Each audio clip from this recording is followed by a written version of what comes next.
Attroupement autour de la citerne d'eau potable de l'ONEP.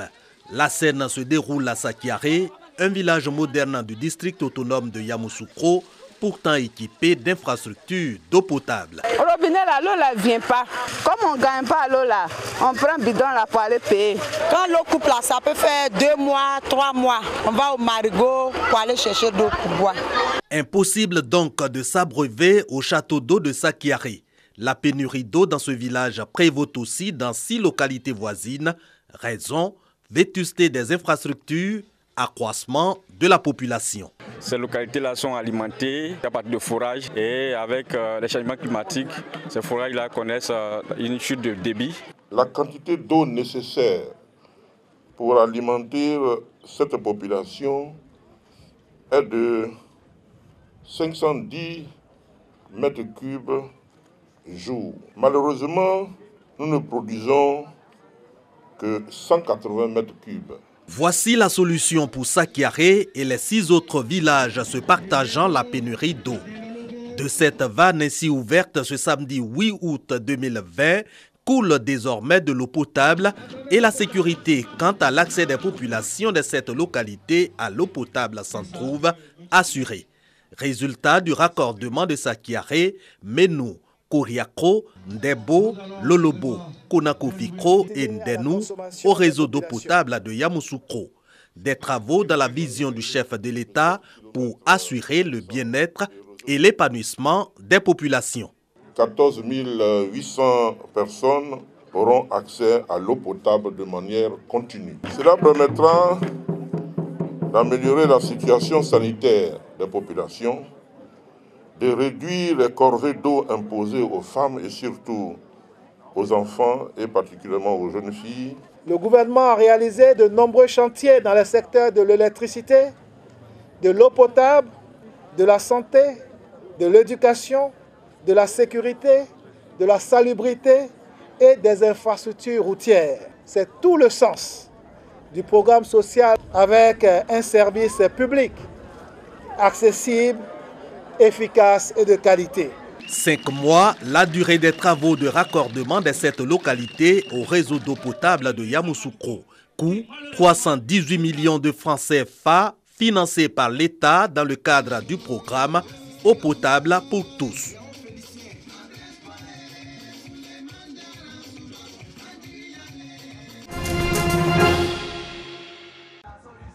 Entre la mairie et le centre culturel Alassane Ouattara de Béoumi se dresse une stèle de plus de 3 mètres.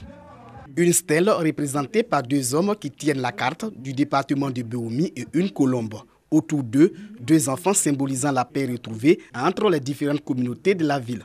Ce monument vient sceller définitivement la paix et renforcer la cohésion sociale entre les habitants de Béoumi après les malheureux événements des 15 et 16 mai 2019. Cet événement malheureux des 15 et 16 mai 2019, je demande aux Tout-Puissants de nous aider pour que cela ne revienne plus dans notre département. La paix est revenue à Béoumi définitivement, puisque les hommes religieux ont prié pour la paix, ils ont prié pour les morts. Vraiment, ça c'est un bon signe que Allah nous attend.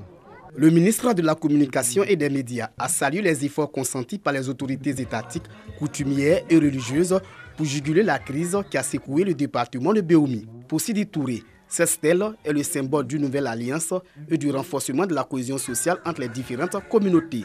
Il a été convenu de matérialiser cet événement à travers une stèle qui marquerait à jamais les mémoires pour que plus jamais effectivement ce malheureux événement ne se reproduise à Béoumi ici, mais aussi dans le reste de la Côte d'Ivoire. Nous pensons que si nous gagnons la paix définitive ici à Béoumi, nous sommes certains que la Côte d'Ivoire va gagner la paix sur tout son territoire.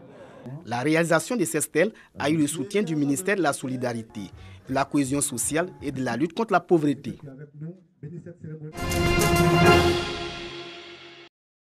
La célébration des 60 années d'indépendance a été marquée à Gabiagui par une cérémonie de prise d'armes, de salut aux couleurs et d'une adresse du sous-préfet Bamba Ngolo Fatogoma aux populations venues en nombre restreint.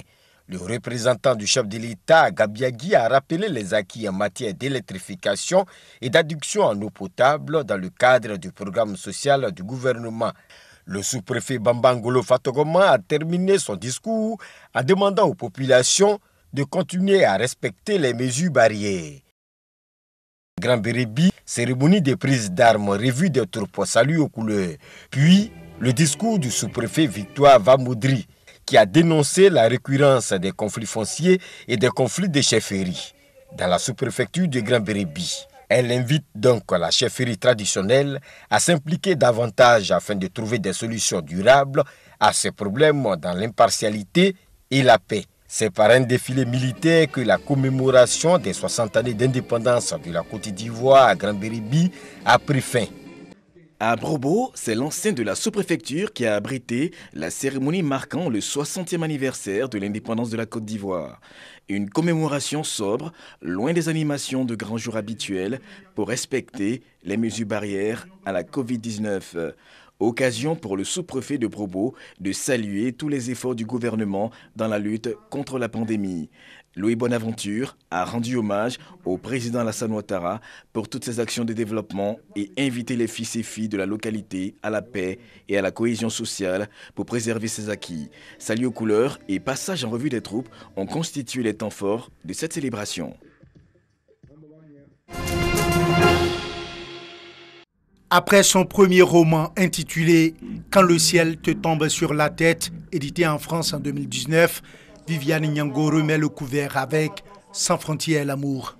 Ce récit d'une histoire d'amour parsemée de nuages et de tempêtes, raconté par Viviane Nyango, une autodidacte, a touché de nombreux amateurs de lecture lors de sa dédicace à Nyango dans la commune de Yopougon. C'est d'abord sa passion.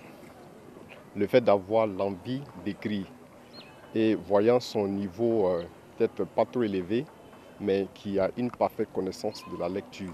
Elle a écrit un premier livre que je n'ai pas pu assister à la dédicace. J'ai acheté à la FNAC à Paris, je l'ai lu et ça m'a touchée. Celui-là, je ne l'ai pas encore lu. Je l'ai acheté, mais je ne l'ai pas encore lu. Je vais le découvrir.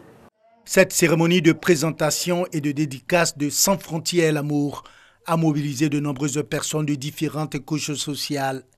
Tous impressionnés par la plume et le courage de cette femme autodidacte, décidée à montrer que son amour pour l'écriture est tout aussi sans frontières.